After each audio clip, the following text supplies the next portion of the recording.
Fueron los primeros terroristas que atacaron a los Estados Unidos desde dentro. Violentos insurgentes responsables de la muerte de incontables hombres y mujeres, e incluso niños. Bajo sus capuchas y túnicas blancas hay secretos. Secretos tan peligrosos. La frase que más odian de la Declaración de Independencia de los Estados Unidos es: todos los hombres son creados iguales. Tan polémicos.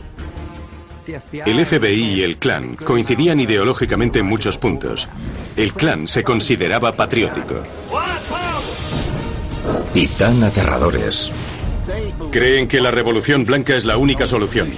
Que se han mantenido ocultos hasta ahora. Hay quien cree en la existencia de un libro. Un libro que contiene los secretos mejor guardados de los Estados Unidos de América. Un libro cuya existencia solo conocen unos pocos elegidos. Pero si tal libro existe, ¿qué contiene? ¿Historias secretas? ¿Planes secretos? ¿Mentiras secretas? ¿Existe realmente el libro de los secretos? El libro de los secretos. El Ku Klux Klan. La causa. I, Barack Hussein Obama, do solemnly swear. Martes, 20 de enero de 2009. Barack Obama, recién elegido, jura su cargo como presidente número 44 de los Estados Unidos. Preserve, protect, and defend the Constitution of the United States. So help you God. So help me God. Congratulations, Mr. President. Será el primer ciudadano afroamericano en ocupar el más alto cargo del país. Una multitud récord de casi 2 millones de personas abarrota el Paseo Nacional para presenciar el evento. Decenas de millones más lo verán por televisión en todo el mundo. El día de su toma de posesión, el presidente gozaba de una aprobación estimada de casi el 70%. Pero otros estadounidenses no compartían ese entusiasmo. Para ellos, la elección de una persona de color, especialmente un hombre negro, fue motivo de indignación. Y entre ellos había hombres y mujeres que forman un grupo reducido, aunque peligroso y cada vez más numeroso. Un grupo dispuesto a utilizar la presidencia de Obama para infundir miedo y odio. El Ku Klux Klan. La elección de Barack Obama en noviembre de 2008 fue un auténtico golpe para los supremacistas blancos de todo tipo, incluidos los miembros del Ku Klux Klan. Lo que tanto habían temido durante años finalmente sucedió. Un afroamericano ocupaba el más alto cargo de los Estados Unidos. Les preocupa que los Estados Unidos blancos, la cultura blanca y nuestra nación dejen de existir. Y que las tradiciones que han hecho grande a este país se dejen de lado, mientras nos convertimos en una sociedad multirracial y socialista.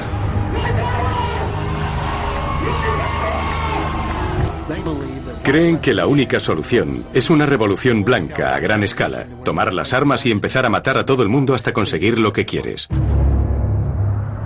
Pero ¿cuán grande, poderoso y peligroso es el Ku Klux Klan? ¿Es posible que un país cada vez más progresista y socialmente diverso siga siendo vulnerable a su mensaje de odio racial?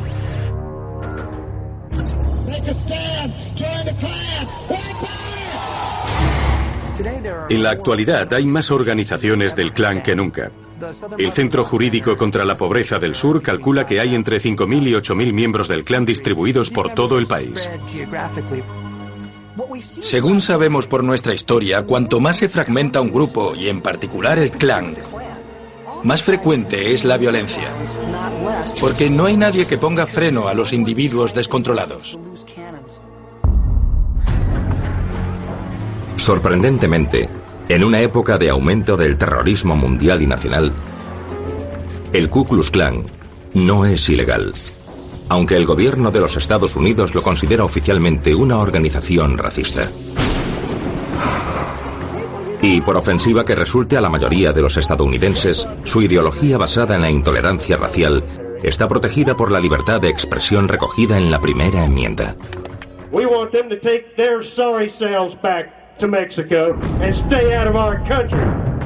Según la primera enmienda de nuestra Constitución, si alguien o un grupo quiere expresar su opinión, no puede ser discriminado porque su mensaje resulte ofensivo. Pero ¿por qué el gobierno de los Estados Unidos no consiguió acabar con las actividades clandestinas del Ku Klux Klan? Y aunque el número actual de sus miembros es relativamente reducido, ¿quién podría ser persuadido para unirse al Klan?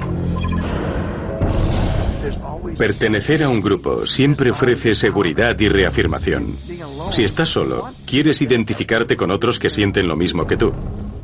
En cuanto encuentras ese grupo, te sientes como en casa, porque hablan tu idioma.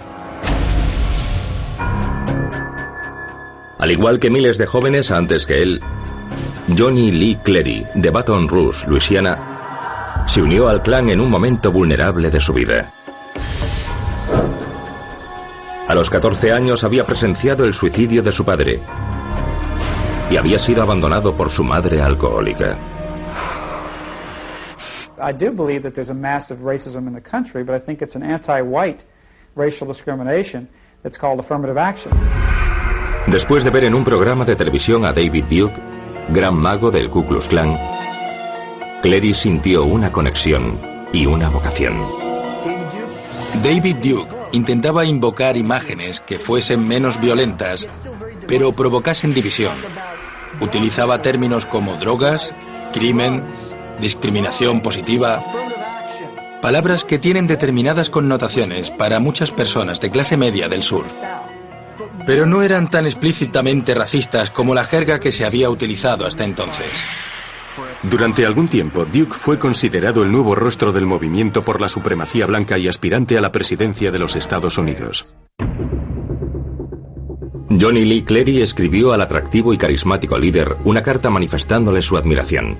Su respuesta fue la visita de un miembro del Klan dispuesto a reclutarlo. Me dijo, has tenido una vida horrible. Ningún niño debería pasar por lo que has pasado. Pero hoy te traigo buenas noticias. El término Ku Klux Klan procede de la palabra griega kuklos, que significa círculo, y de la palabra escocesa clan, que significa familia. Si te unes a nosotros, seremos tu familia. Podría haber llamado a mi puerta cualquier otro culto para convencerme, pero el que llamó fue el culto del Ku Klux Klan. Por lo que respectaba al Klan, Clary era una presa fácil. Comenzaron un programa intenso e implacable de adoctrinamiento, utilizando cintas de audio y otras herramientas de propaganda muy eficaces. Comenzaron a enseñarme a odiar al pueblo judío. Ni siquiera sabía lo que era una persona judía y empezaron a decirme que los judíos eran malvados y estaban detrás de todo.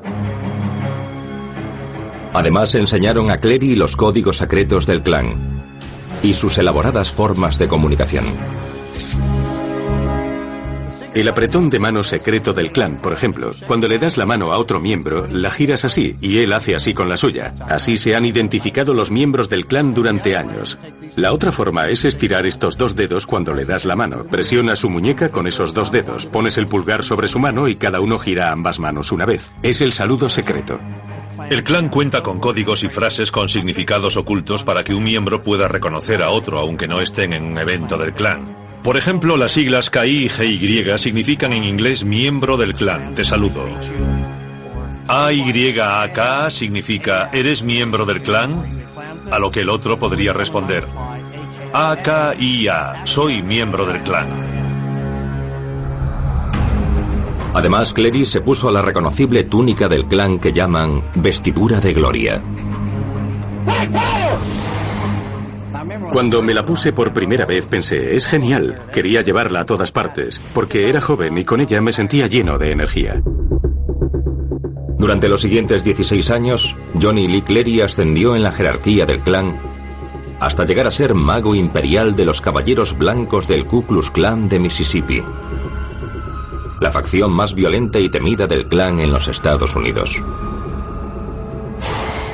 Pero sugiere el relato de la conversión de un hombre que el clan todavía representa una verdadera amenaza para los derechos civiles estadounidenses. Con un historial de asesinatos y violencia tan bien documentado, ¿por qué el gobierno de los Estados Unidos sigue tolerando la existencia de la más subversiva de las organizaciones secretas?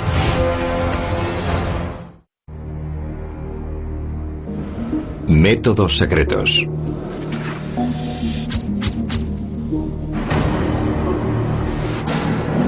Hoy, el Ku Klux Klan puede reclutar a nuevos miembros más rápida y secretamente que nunca, gracias a una nueva y eficaz herramienta: Internet. Los grupos supremacistas blancos, en particular el Ku Klux Klan, fueron de los primeros en utilizar las nuevas tecnologías de comunicación para transmitir su mensaje. A principios del 95, un exmiembro del clan llamado Don Black creó la primera página web de los grupos supremacistas blancos. De hecho, la primera de esas páginas, llamada Storefront, sigue existiendo y es una de las más populares entre esos grupos. Utilizan mucho Internet para estar en contacto. El clan utiliza diferentes redes en las que sus miembros pueden comunicarse. Pero los reclutadores del clan saben que para captar nuevos miembros que colaboren activamente, el contacto personal es el mejor método para despertar la curiosidad sobre su club clandestino. Y sus objetivos son hombres y mujeres, jóvenes, pobres, desempleados y sin estudios.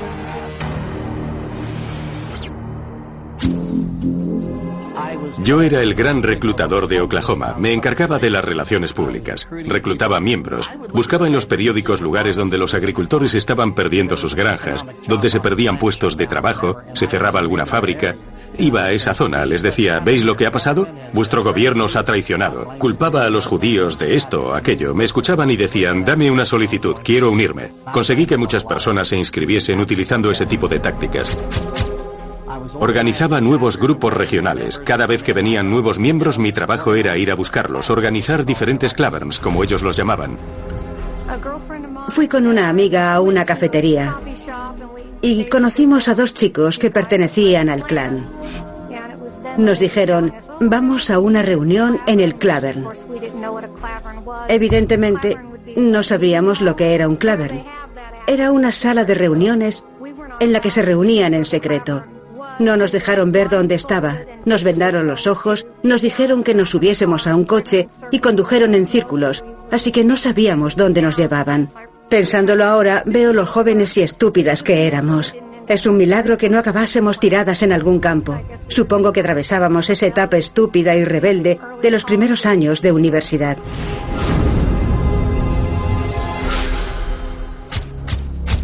Pero, ¿cuáles son los orígenes secretos del más conocido de los grupos estadounidenses basados en el odio racial? ¿Y cómo ha logrado resistir a los esfuerzos de las fuerzas del orden por perseguir sus actividades ilícitas? Pulaski, Tennessee, 1865. Tras la sangrienta Guerra de Secesión, durante el período conocido como la Reconstrucción, los sudistas derrotados, muchos de ellos antiguos propietarios de esclavos, a menudo se encontraban a merced de aventureros sin escrúpulos y oportunistas codiciosos procedentes del norte. Pero quizá lo que más les irritaba era el hecho de que los esclavos recién liberados tuviesen ahora poder político. En el período posterior a la Guerra de Secesión, juraron sus cargos los primeros afroamericanos elegidos en las urnas. Por ejemplo, algunos congresistas. Y para los sureños eso representaba una gran amenaza, ya que consideraban inferiores a los afroamericanos. La ley había dejado de estar de su lado, así que decidieron organizarse para tomarse la justicia por su mano, y a la cabeza estaba un grupo terrorista, el Ku Klux Klan. Era la situación propicia para que arraigasen grupos incontrolados con tintes racistas. El clan fue fundado por 6 oficiales del ejército confederado que no tenían más de 30 años. Todos, o la mayoría, eran graduados universitarios y descubrieron que podían aterrorizar a los antiguos esclavos supersticiosos para que no ejerciesen sus derechos. Solían recorrer a caballo los campamentos donde vivían los esclavos liberados y muchos de ellos creían que aquellas personas eran en realidad fantasmas de oficiales confederados.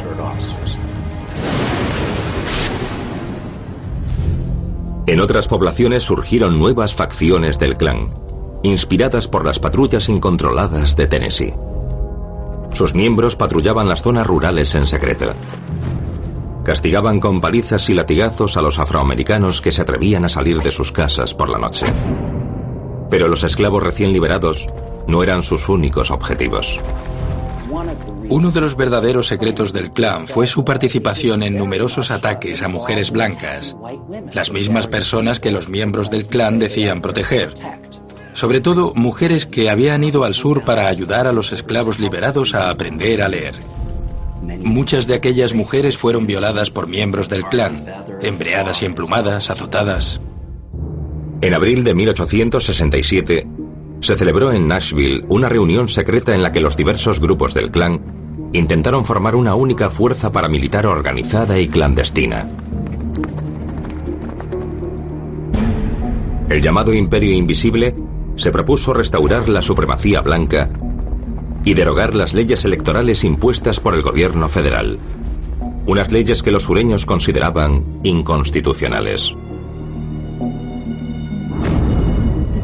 Los estados del sur siempre han tenido problemas con el control del gobierno federal sobre asuntos que consideraban locales. Consideraban que si los estados sufrían alguna injerencia sobre los nuevos derechos de los afroamericanos o cualquier otro asunto, los estados tenían que actuar. Y eso se convierte en un problema sobre los derechos de cada estado. Es cierto que, como consecuencia de la guerra de secesión, el gobierno federal acumuló mucho más poder y eso modificó su posición en la vida estadounidense. Aunque el plan de unir los diversos grupos del clan en una única fuerza centralizada nunca se llevó a cabo, la influencia del clan siguió creciendo. Sus metas eran simples: suprimir el voto negro e infundir el terror por cualquier medio a su alcance. Los lugares de reunión de los afroamericanos, especialmente las iglesias y las escuelas, se convirtieron en objetivos frecuentes.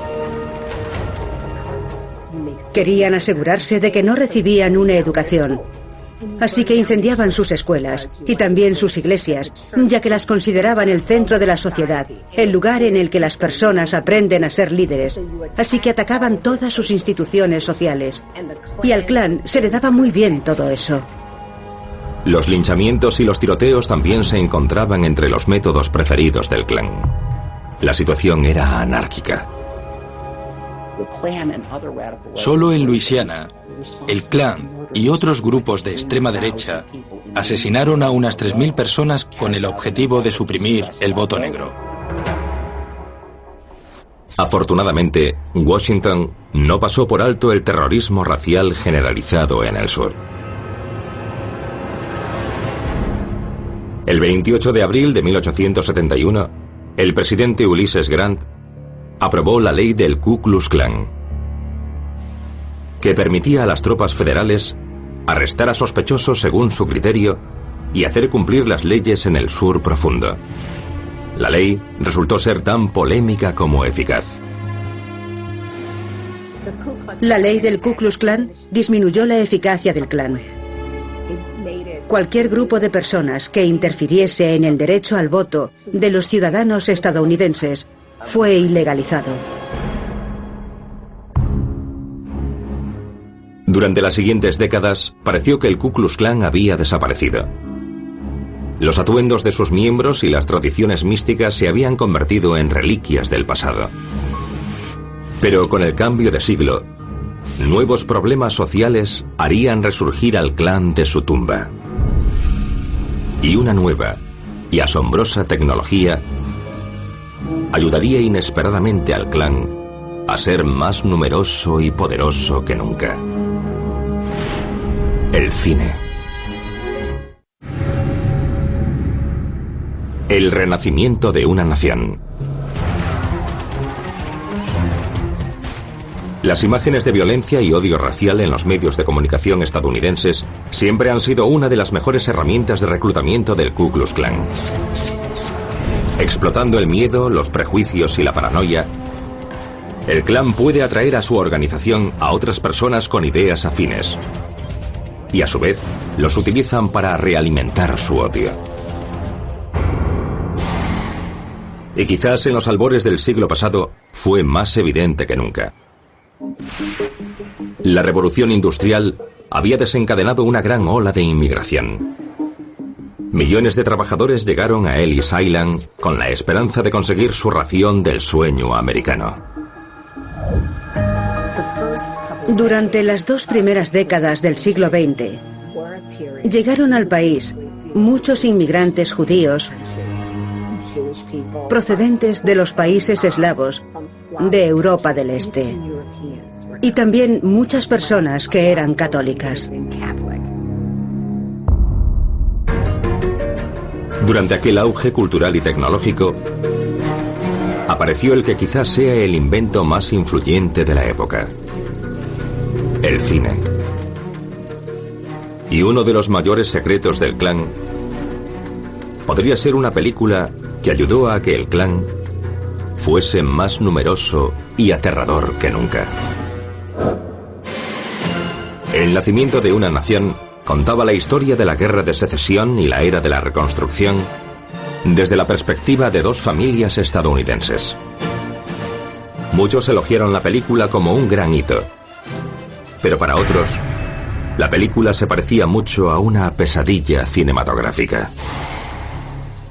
El nacimiento de una nación fue estrenada a bombo y platillo por todo Estados Unidos. Muchos la consideran un gran hito cinematográfico. Y en ella se glorifica el papel del Ku Klux Klan tras la Guerra de Secesión. Griffith decidió rodar una película basada en 2 libros: El hombre del clan y Las manchas del leopardo, escritos por Thomas Dixon.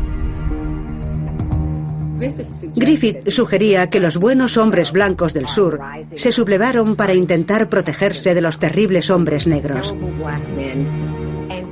Y lo más interesante es que no solo se lo creyeron los blancos del sur, sino también los blancos del norte. Hubo una explosión de incidentes.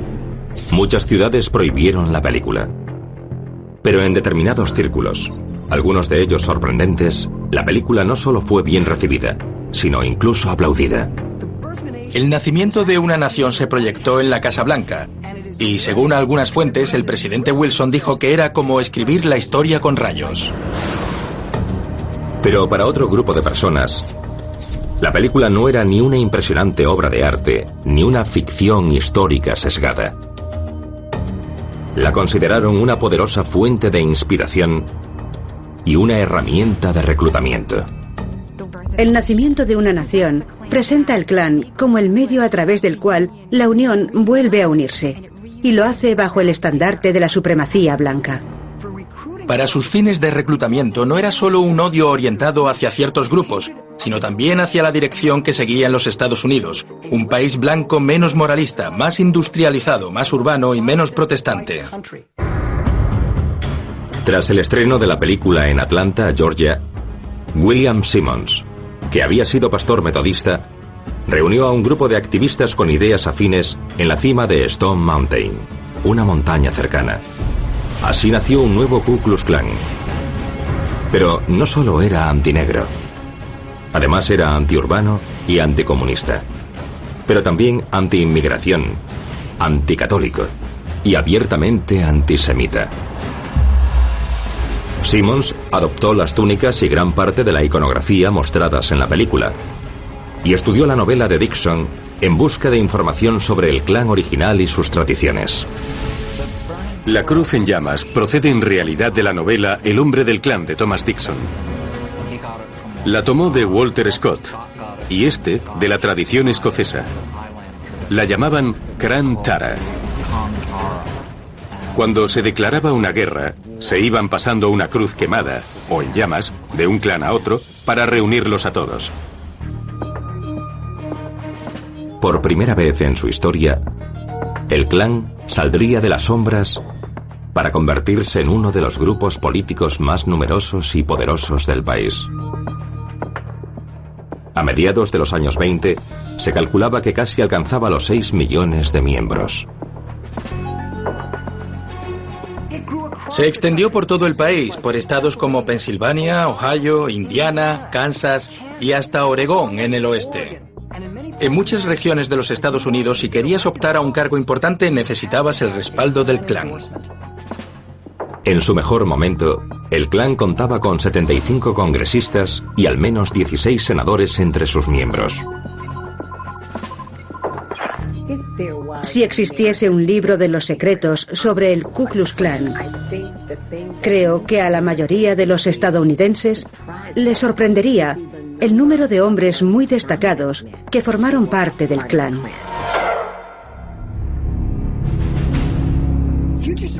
Hugo Black fue senador de los Estados Unidos antes de llegar al Tribunal Supremo y fue miembro del Klan al principio de su carrera. Irónicamente, Black fue un juez del Tribunal Supremo bastante liberal durante muchos años y además denunció muy activamente al Klan años después. Pero eso no significa que cambiase de opinión. Pudo seguir manteniendo las mismas opiniones que tenía antes. Esas personas tienen mucho poder. Son quienes interpretan nuestras leyes. ¿Y qué mejor posición para intentar alcanzar sus propios objetivos? Hay incluso quienes afirman que un miembro del Klan llegó al más alto cargo del país y ocupó el despacho oval. Aunque esa relación nunca se ha demostrado. Sin embargo, un destacado miembro del Senado de los Estados Unidos sí fue también un poderoso e influyente miembro del Ku Klux Klan.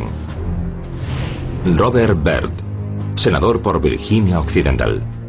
Robert Byrd se incorporó al Ku Klux Klan en Virginia Occidental cuando tenía poco más de 20 años. De hecho, perteneció algún tiempo al Klan e incluso apoyó más tarde algunas de las ideas del Ku Klux Klan. Era un reclutador, era un miembro importante del Klan y habló abiertamente en su defensa durante su primera candidatura al Senado. Aunque más tarde Byrd dijo arrepentirse de haber pertenecido al Klan y tuvo una relevante y destacada carrera, hay quienes cuestionan las motivaciones de los políticos que algún día pertenecieron al Klan. Siempre me divierte cómo justifican haber sido miembros del Klan. No podría haber progresado como político si no me hubiera unido al grupo local del Klan. Pensaba que hacía lo correcto, pero fue un error de juventud. En este país siempre hemos tenido esos problemas. El Klan dejó de existir oficialmente como organización nacional en 1944. Cuando la agencia tributaria le exigió pagar $625,000. Pero hay quienes creen que el declive que puso fin a la llamada Segunda Era del Klan se debió a otras razones más secretas. La Segunda Era del Klan finalizó tras un rápido declive causado por escándalos económicos y sexuales y un inoportuno intento de unirse a la Federación Germanoamericana antes de la Segunda Guerra Mundial. Durante la Segunda Guerra Mundial, el número de miembros del Klan se redujo y muchos pensaron que sus días estaban contados. Pero al igual que el Sur, que sus miembros juraron defender, el Klan resurgiría de nuevo.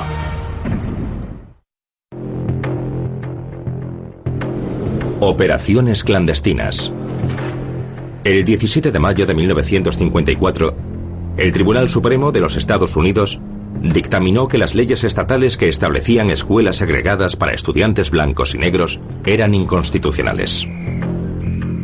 Mientras muchos blancos y afroamericanos lo celebraban, los grupos del Klan despertaron de su letargo e iniciaron una nueva campaña de violencia e intimidación contra numerosos activistas por los derechos civiles. Cuando el Dr. Martin Luther King y el movimiento por los derechos civiles llegaron al sur, mucha gente se unió al Klan porque no les gustaba la idea de que los del norte fuesen al sur a decirles cómo tenían que vivir. Probablemente a muchos neoyorquinos les ofendería que algunos sureños les dijesen: tenéis que adoptar el modo de vida sureño.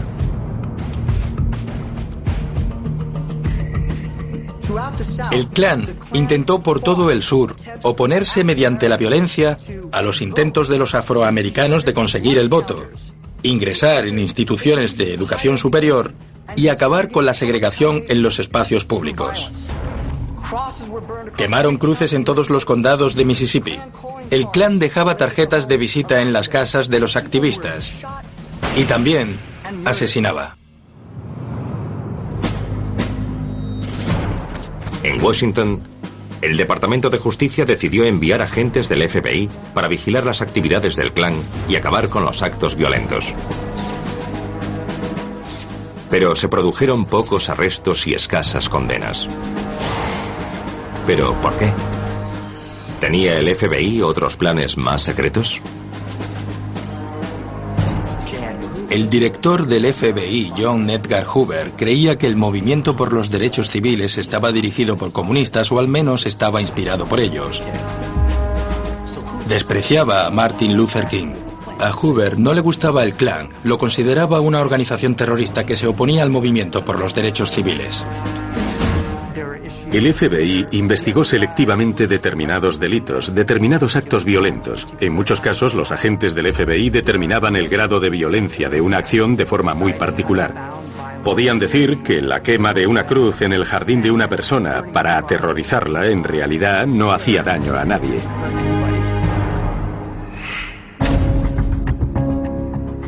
En 1964, los actos violentos del Klan parecían fuera de control, y el FBI, bajo la presión de los activistas por las libertades civiles y las fuerzas locales del orden, aplicó un programa secreto de contrainteligencia conocido como COINTELPRO. Se trataba de una operación encubierta creada en 1956 durante el apogeo de la Guerra Fría.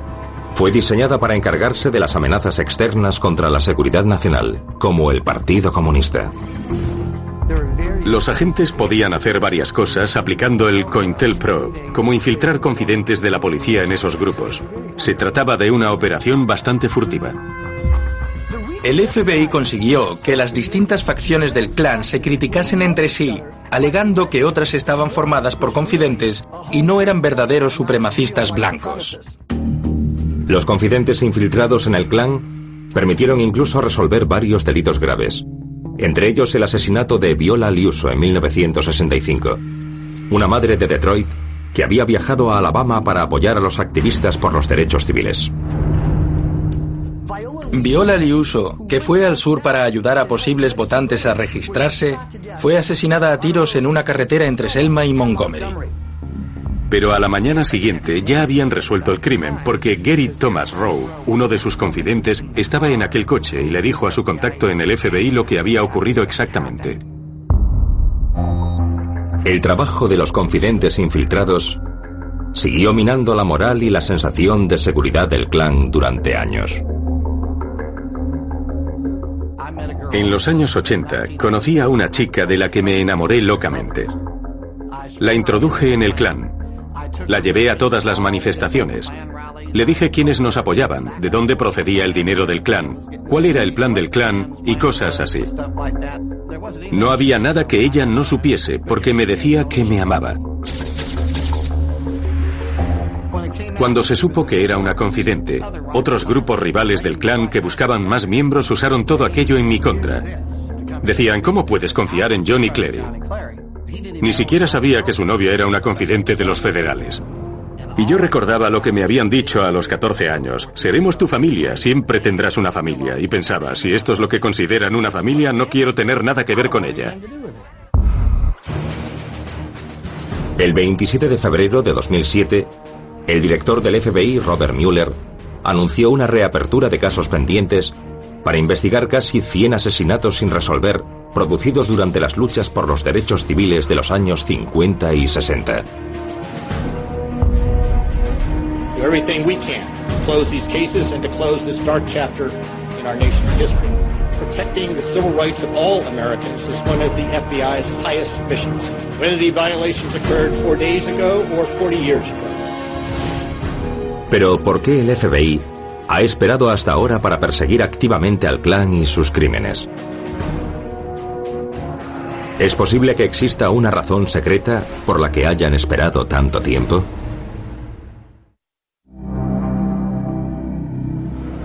Al acecho. El 6 de noviembre de 2012, el presidente Barack Obama fue reelegido para un segundo mandato. A diferencia de los comicios celebrados 4 años antes, el resultado fue mucho más ajustado. Los Estados Unidos seguían sufriendo un elevado porcentaje de desempleo y un déficit desbocado. Y afrontaban un problema de inmigración. Aproximadamente 11 millones de personas indocumentadas, en su mayoría de color. Los estadounidenses se enfrentaban entre sí por múltiples asuntos: la asistencia sanitaria, los derechos de los homosexuales, los métodos anticonceptivos, el control de armas y el pago de impuestos.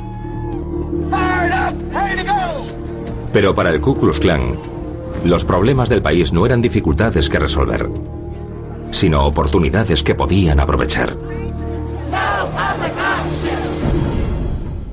Al menos un grupo del Klan respaldó a Obama esperando que las cosas empeorasen. Y en cierto modo lo han hecho. El Centro Jurídico contra la Pobreza del Sur ha detectado un aumento enorme del número de grupos extremistas e intolerantes desde la elección de Obama. ¿Volverá a crecer la influencia del Ku Klux Klan como lo ha hecho en el pasado?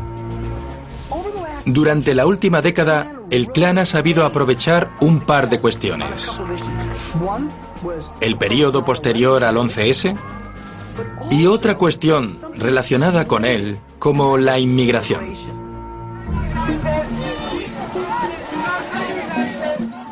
El grave problema de la inmigración, el matrimonio gay, escogen un tema muy presente en los medios de comunicación y al que mucha gente se opone.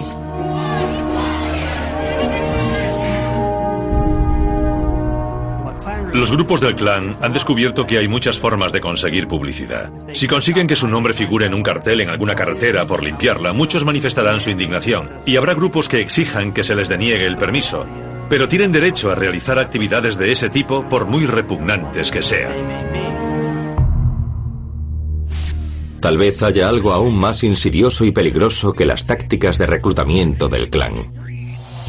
Su capacidad de inspirar y ayudar a movilizarse a otros grupos extremistas e intolerantes con ideas afines.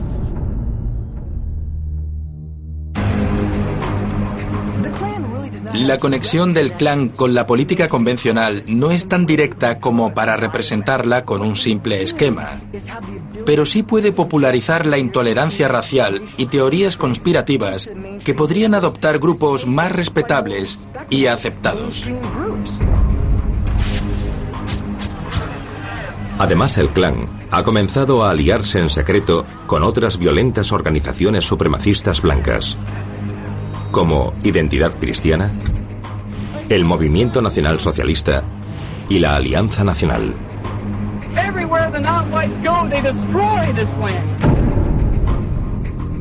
Pero en última instancia, ¿cuál es su plan secreto para los Estados Unidos?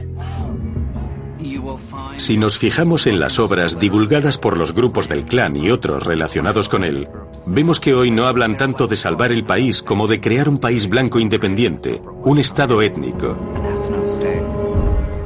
La frase que más odian de la Declaración de Independencia de los Estados Unidos es: todos los hombres son creados iguales. Cuando llegaron los nazis y los skinheads, el objetivo pasó a ser: hay que matarlos a todos, solo queremos un mundo estrictamente blanco y vamos a exterminar a los judíos, a los mexicanos y a los negros.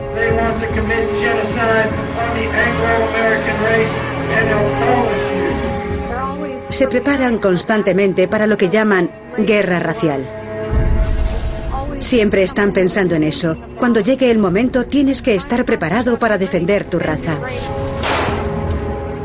Y empezaron a hablar de derrocar a los Estados Unidos y cuánto los odiaban, de la revolución definitiva por todo el país y no mediante las urnas, sino mediante el uso de armas. ¿Están los Estados Unidos realmente en guerra con ese grupo reducido pero incansable y agresivo? ¿Representa el Ku Klux Klan, con sus mensajes de intolerancia, racismo y violencia, una verdadera amenaza? Si algún grupo terrorista ha ejercido una verdadera influencia en la historia estadounidense, ha sido el Ku Klux Klan. El problema no es la libertad de expresión, ni tampoco los derechos constitucionales, sino el egoísmo de unas personas que creen que sus derechos son los únicos que importan. Y mientras el Klan mantenga esa actitud, Sin duda debe preocuparnos, aunque sea un grupo reducido. Dado que la gente identifica claramente al Klan con la supremacía blanca, es poco probable que a corto plazo veamos la desaparición del Ku Klux Klan.